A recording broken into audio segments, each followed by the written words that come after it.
तो हर एक इमिग्रेंट जो कनाडा आता है उसके पास एक सपना जरूर होता है कि कभी ना कभी वो एक घर जरूर लेगा। सो नेहा हमारे साथ है। So she will be sharing her insights about the property market right now. So Neha, welcome to this video. So Shivam, first of all, thank you so much for this amazing setup. सो नेहा, कितने type की properties available होती हैं एक first time home buyer को यहाँ पे? So first time home buyer हो या इन्वेस्टर हो, शिवम, 3 तरह की प्रॉपर्टीज अवेलेबल रहती है मार्केट में मोस्टली। जैसे कि फर्स्ट आपकी हो गई है रीसेल। तो आप और मैं दोनों जानते हैं कि कोई भी प्रॉपर्टी जो हम एक सेलर से बाय कर रहे हैं वो प्रॉपर्टी हम रीसेल बोल रहे हैं, जो कि प्रॉपर्टी का ऑलरेडी एक ओनर है, एग्जिस्टिंग ओनर है, और आप एक सेकंड या थर्ड या फोर्थ ओनर बनने वाले हैं, तो वो एक रीसेल प्रॉपर्टी हो गई है। उसके बाद में आती है pre construction properties. Pre construction मतलब आप डायरेक्टली बिल्डर से एक ब्रांड न्यू प्रॉपर्टी खरीद रहे हैं जो कुछ सालों के बाद में आपको मिलेगी, और अभी आपको सिर्फ एक डिपॉजिट देना है और बाद में जाके आप मॉर्गेज लेंगे।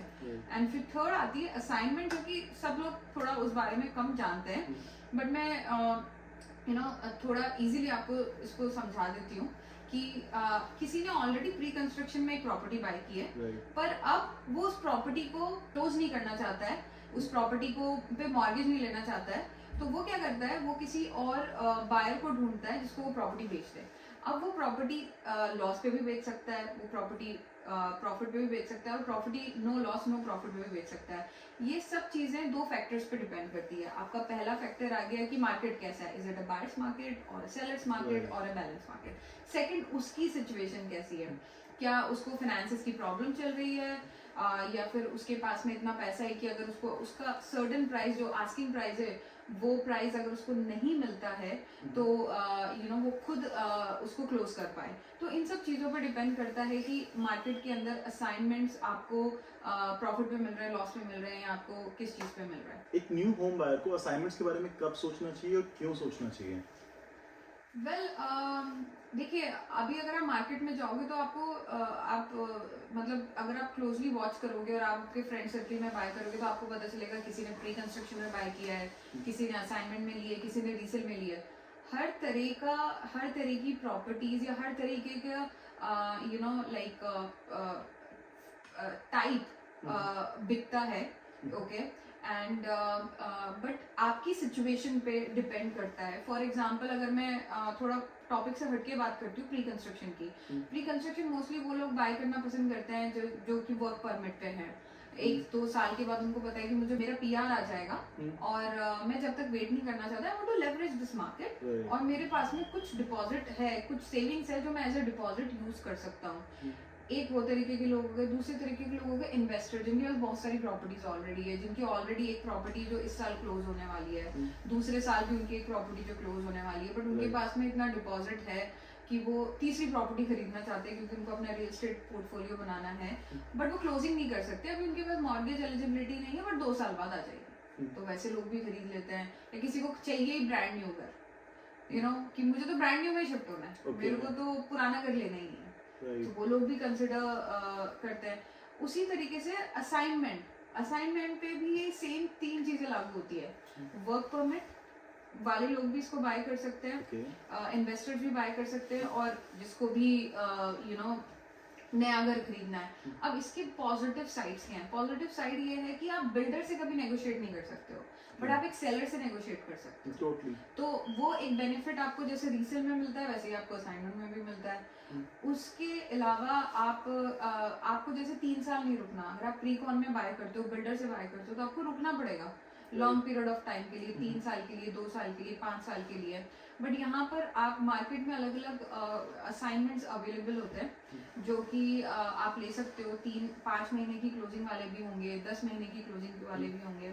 तो आप अपने सिचुएशन के अकॉर्डिंग, आपको कितनी जल्दी क्लोजिंग करनी है आप वेट कर सकते हो, उसके अकॉर्डिंग आप चूज कर सकते हो। सो ये कुछ बेनिफिट्स आपके पास है। प्लस आपको लगता है कि मेरे को 3 साल नहीं रुकना, और बट मुझे ब्रांड न्यू घर ही लेना है, बट मेरे पास अभी इतना डिपॉजिट नहीं है, तो आप कुछ ऐसी चीज ले सकते हो जैसे कि असाइनमेंट हो गया, जहाँ पर अभी आपके पास में फॉर एग्जांपल $50,000 है, बट आपको $70,000 देने हैं, तो आपके पास 5 महीने हैं जहाँ पे आप $20,000 और सेव कर सकते हो। बट इस सब के लिए आपकी जो डील है उसमें असाइनमेंट का क्लॉज होना चाहिए बिल्डर की तरफ से, right? Definitely so that's a good point Shivam. So इसके अंदर क्या होता है कि जब बिल्डर आपको प्री कंस्ट्रक्शन में, आप सपोज करिए मैंने प्री कंस्ट्रक्शन में कोई चीज बाय की है एंड उसके अंदर बिल्डर का जो एग्रीमेंट है उसके अंदर एक सर्टेन क्लॉज होता है, इसको हम असाइनमेंट क्लॉज कहते हैं.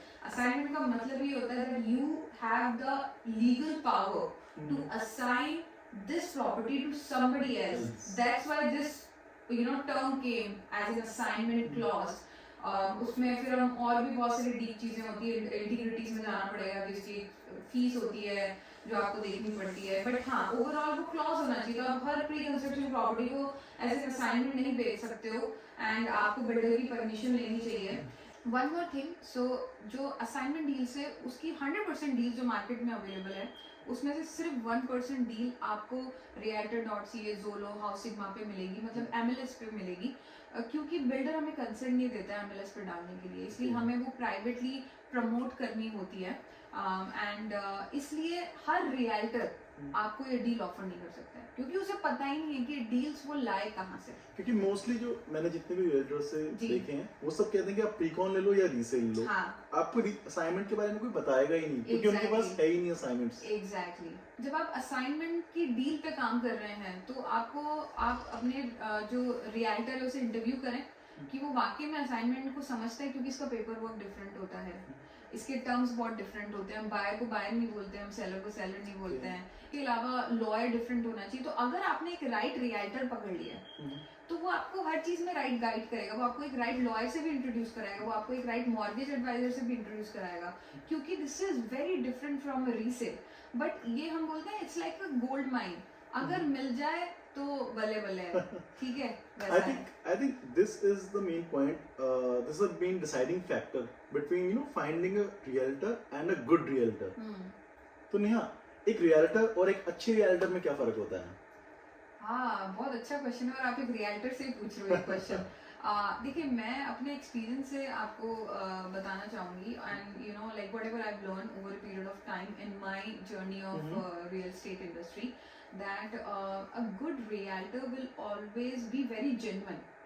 He will be very transparent. A lot of times what happen that when we deal with different deals, and especially in this kind of a market where where in this kind of a market which is a buyer's market and a lot of people have bought it their home, regardless whether it is a resale deal or a pre-con deal, but on a very higher price. Now they come to me and they are like, Neha, you know what, I want to sell this house and I know I will take a loss. So I try my best to understand their situation rather than telling them directly, yes, I will do your job. But I first understand and try that how can I save this person? How can I find him a different solution? So like in the end, I'm dealing with a person who is an adult like me. Right. So I can make him fool once, but I cannot make him fools again and again. Right. So if I'm honest, in my first time of my job, he will come back to me. Yep. And that's why a good realtor will always make sure that he's very honest and he's very transparent. And that's something which you have to show from your acts, not from your words. Right. Because I think this is a type of industry जिसमें आप लोगों को you can't make fool of them because they will be bouncing back at some point of time and वो आपके regular customers बन सकते हैं. Maybe they are buying and maybe they are selling some property in coming years. So you they can't can fool. Also lease. They can give you a job of lease as well. Rent a property. Right. But you can't fool them. Yes. And plus यहाँ पर एक point और है कि आप उन्हें interview करें, उनको काम देने से पहले उनको पूरा टाइम दे. कभी कभी क्या होता है, रियल्टर चाहता है कि वो अच्छे से अपने आप को प्रेजेंट करे, एक स्ट्रेटेजी बनाए, बट बायर्स ही उनको टाइम नहीं देते हैं या फिर सेलर्स ही उनको टाइम नहीं देते हैं. बट अगर आप उन्हें टाइम देंगे नहीं तो वो अपने आप को कैसे शो करेंगे कि वो कैसे आपकी प्रॉपर्टी को इफेक्टिवली बेच सकते हैं. और ये हमारे साथ बहुत बार होता है कि हम बोलते हैं let's do a zoom call, let's meet in person, but I do understand life बहुत फास्ट चल रही है तो लोगों को टाइम नहीं मिलता. बट आप उन्हें टाइम दे, आप उनको टाइम देंगे तभी आप कर सकते हैं. आप this is a very big transaction. आपने अपने अमाउंट सेव करके फिर एक ट्रांजेक्शन, फिर एक मॉर्गेज एलिजिबिलिटी, इतने साल आपने टैक्सेस भरा है सो दैट आपकी मॉर्गेज एलिजिबिलिटी बन जाए. राइट. अब आप जो घर आपने लिया आपको उसको बेचना है या फिर आपको खरीदना है, तो जिस पे आप इतना मेहनत कर रहे हो, जिस पे आप इतना ट्रस्ट करते हो इतनी बड़ी चीज करने के लिए, आप उन्हें कम से कम 1 घंटा तो दें. You should Right. give at least an hour to that person so that he can prove himself that he's capable of doing what you are trusting on him. Yeah, because house is not a product जिसे आप आज खरीद के बेच सकें. It's an emotion. कि एक इंसान की जर्नी जुड़ी होती है घर के साथ. Exactly. स्टार्टिंग वो घर ढूंढता है, मॉर्गेज अप्रूव कराता है, मॉर्गेज पे Yeah. करता है, and then in the coming some years वो सिर्फ बेचना या लीज Yes. करने का सोचता है. Yes. And one more thing about a good realtor, that the person should be approachable and he's resourceful. तो हमारे हिंदी में बोलते हैं उसको जुगाड़ू. जुगाड़ू. जैसे कि आज हम जिस घर में बैठे हुए हैं, मैं इसको बहुत जल्दी लिस्ट करने वाली हूँ. एंड ये जितनी भी सो ये घर बहुत ब्यूटीफुली ऑलरेडी, इसका फर्नीचर बहुत ही अच्छा है, मुझे कुछ ज़्यादा करने की ज़रूरत नहीं पड़ी. सो हमने फिर स्टेजर को हायर नहीं किया, so that we can save our sellers money. And we tried our best that what we can do. I've invested my own 3 to 4 hours to buy an extra accessories so that I can save his money and time. But at the same time, we will not compromise on the beauty of this house. So that's something which is resourceful. Plus, आप कैसे कोशिश कर रहे हैं, अगर कोई buyer है तो आप कैसे कोशिश कर रहे हैं कि उसको जितनी भी चीज़ें चाहिए मॉर्गेज एडवाइजर से भी मिला रहे हैं. प्लस आप सिर्फ उस घर के बारे में नहीं सोच रहे हैं, आप उसकी आगे की फ्यूचर जर्नी के बारे में भी सोच रहे हैं. और आपका मेन एम ये नहीं है, again it comes to how honest and transparent you are, कि आप बस उसको घर दिलाते हैं. आप जब उससे क्वेश्चंस पूछेंगे तो आपको उन सब चीज़ों से ये समझ में आएगा कि इसका इंटेंशन क्या है. उसका इंटेंशन है कि आप ऐसी प्रॉपर्टी लें जिससे कि आपको अच्छी इक्विटी बिल्डअप हो, आप उससे एक प्रॉपर्टी से 2 प्रॉपर्टी बनाइए. उसका इंटेंशन सिर्फ यही है कि बस आपको कैसे भी करके प्रॉपर्टीज दिलाते हैं. सो इसके अंदर एक अच्छा रियल्टर क्या करेगा, पहले वो फोकस करेगा कि आपकी जो फाउंडेशन है इस होम सर्च जर्नी की वो स्ट्रॉन्ग बनाए, उस पर वो बहुत काम करेगा, अच्छी प्लानिंग बनाएगा, अच्छी स्ट्रैटेजी बनाए, फाइनेंशियली भी आपकी एक्सपेक्टेशंस के अकॉर्डिंग भी. बिकॉज अगर आप बाय कर रहे हो तो आपके एज यू राइटली सेड कि बहुत सारे इमोशंस जुड़े हैं, आपको हर चीज़ अपने हिसाब से चाहिए. तो वो सब चीज़ों को वो कंसिडर कर रहे हैं. क्या वो अच्छे से लोकेशन के बारे में बात कर रहे हैं, उसका फ्यूचर क्या होगा उसके बारे में बात कर रहे हैं, कि वहाँ पे बाय करना वाकई में सही है नहीं है, या फिर डायरेक्टली बोल रहे हैं ठीक है हाँ आपका काम हो जाएगा, मैं आपको लिस्टिंग भेज रहा हूँ, कल से शो में चालू करते हैं. I think this is the main difference between realtors and good realtors. कि अगर आपका realtor आपको टाइम दे रहा है, आपके साथ बैठ के सोच रहा है कि भाई हम इस घर में क्या इनोवेशन कर सकते हैं so that it sells fast, और वो आपकी रिक्वायरमेंट गैदर कर रहा है कि आपको कैसा घर चाहिए if you are in the journey of buying a house, so that creates a difference. क्योंकि रियल्टर बहुत है मार्केट में, बट अच्छे रियल्टर बहुत कम है, and Neha is one of them. Thank you.